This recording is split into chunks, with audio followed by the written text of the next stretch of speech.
Samahan niyo po ako magluto ngayon ng pasta pennette with creamy sauce. Ito ay nangangailangan ng bawang, 2 bawang ang gagamitin ko sa recipe na ito. Zucchini, dahil sa panahon ng zucchini ngayon dito sa Italy, ay gagamit ako ng zucchini at gagadgarin ko ito. Yun lang kailangan ko.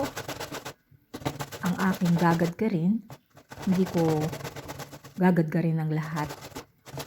Pag nakita kong medyo marami na, ay stop ko na ang pag-grate ng zucchini. At sunod naman na gagadgarin o i-grate ay parmesan cheese. Tantahin lamang o tantyahin lamang ang kailangan na parmesan cheese. At eto na, nasa kawali na. Eto, at ginigisa ko na ang mga bawang sa mantika. Mabilisan ang paggigisa upang hindi masunog sa kawali. At ito ay tinatanggal pagkatapos o inaalis. Sinunod ko naman ang cooked ham at iginisa rin. Pagkatapos ay ang grated zucchini. Gisin lamang ang mga ito. Pagkatapos ay isunod na natin ang pepper at ang asin.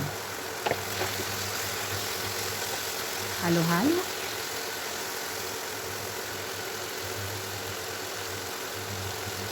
At pagkatapos ay isunod na natin ang cooking cream.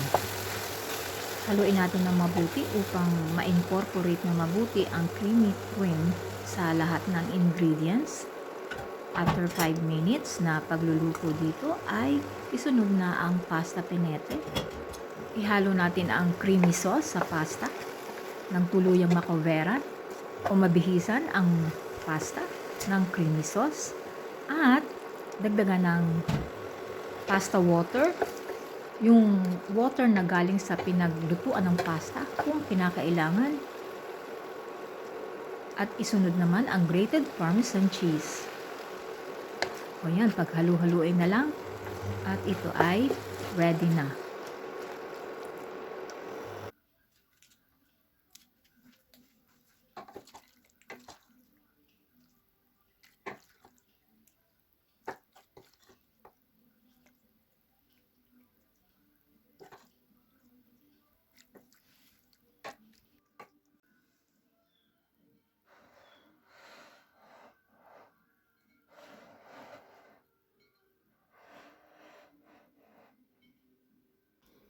Makrimi at malasa ang pasta na ito.